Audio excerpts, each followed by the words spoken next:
Hey, what's up, everybody? It's Stephen A. Williams, president and founder of the creditrepairshop.com, at home making videos tonight. You know my situation right now. Um, so I wanted to make a quick video about these third-party debt collectors: Midland Funding LLC, LVNV Funding LLC, Portfolio Recovery LLC, Resurgent Capital LLC, Sherman Acquisition LLC, which they also have various names that go down the line that are similar, where they might have FC for Midland Funding, and that's another LLC, or they might MFC LLC. And they do this so they can protect themselves. And what I believe, I mean, I don't know this for a fact, but just from what I've heard from people, clients that we talked to, and we made the connection of who was the original third party buyer, is that the further down the line, when they start having these different names, they're owned by the same company, but they do more dirty tactics with those companies. And then when they get caught, they allow them to pay their fine and they get shut down. There's a lawsuit right now with Midland Funding. They're being sued right now by the federal government, and you could see that they had a trail of LLCs that were all connected to them. I think it was seven of them. So with Midland Funding, LVNB Funding, Portfolio Recovery, Resurgent Capital, and Sherman Acquisition, these are the ones that I see the most from. And what you got to do, and I've talked about this a lot, but I want to reiterate it, is that you have to do a debt validation. If you get a letter, and it's what it's called, a legal term for it is Dunning letter.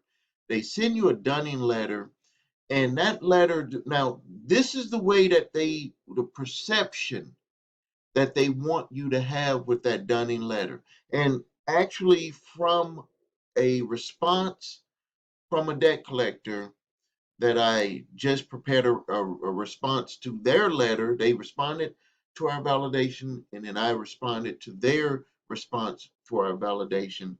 And what they are gambling on, and it is, if you can interpret it that way, and it is written that way in the Fair Debt Collection Practices Act, is that a debt validation is not necessarily a debt validation the way that most people may think of it.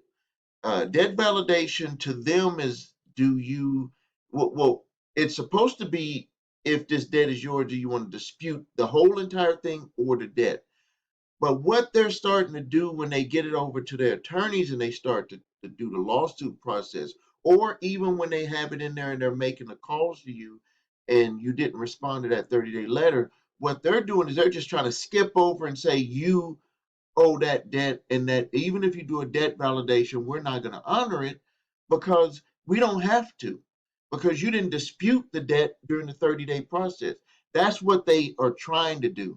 So let me give you some information, some knowledge on what you need to do to flip that back around on them, and this is what I did. So uh, if they were supplied a if they're coming after you, they're trying to sue you, or they're trying to, call you about the debt. They said if they sent the letter, tell them that you want to validate the debt. They say we don't want, you can't really validate it. We're just going to send you some documents and stuff saying that, showing the last statement that you had. That's what they're going to really try to do and get away with.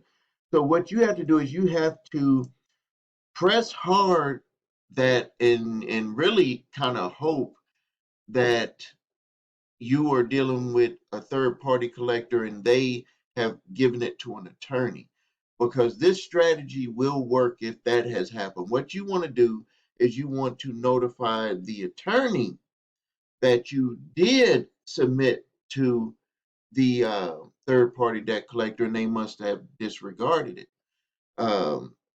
And when you do that, that will open up the door to give you the opportunity to be able to validate, to ask for a debt validation, which is to prove that you owe the debt.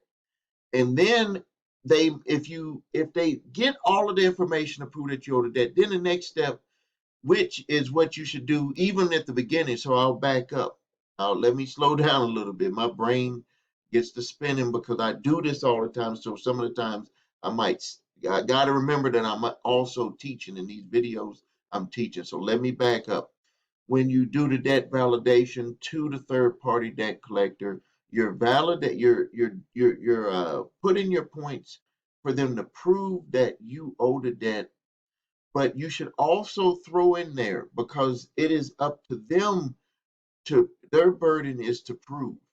So, and you see this like with court stuff, like they'll be like, they throw all of these different things out there waiting for one of them to stick. Well, basically, when you do a debt validation, the way that you should do it is you should also throw the things on there and see what can stick. So the first thing is you want to get the original contract. Try to see what is the chain of custody. Chain of custody is how did that third party debt collector get your personal information about an account that you had with somebody else.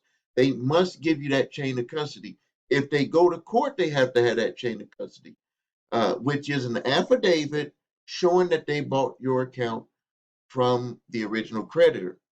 The next thing is you want to dispute the amount, because, and you might be saying that sounds crazy. If I'm trying to dispute, to validate the contract, what about the damn amount? How am I disputing the amount if I'm disputing the other part? Just trust me, put that on there, because what you're doing is they have to prove each step.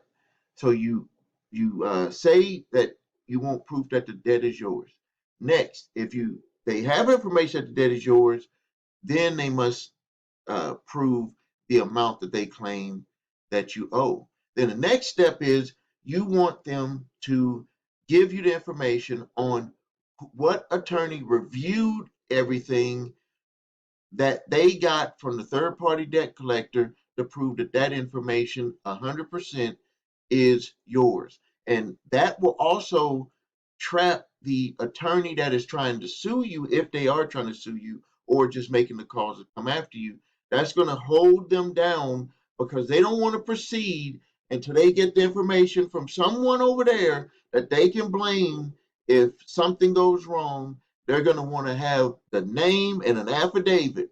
Now, I was just watching a YouTube video where uh, this guy had stated from a previous lawsuit. Well, no, not a previous lawsuit. A previous employee of Midland Funding said that she was signing upwards of 400 fake affidavits per month for collections that were going out.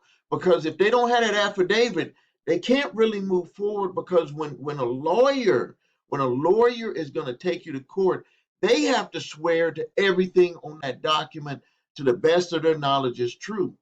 So they may get all of that information, and then even if they get an affidavit, you still have a right to challenge all of that information to make sure that it was 100%. So now, when we do this in the debt validation process to stop it from getting to that lawyer, you use that information, and that will back up the third party debt collector. That will back them up. When they get stuff like this, when they get real good debt validations, they leave people alone.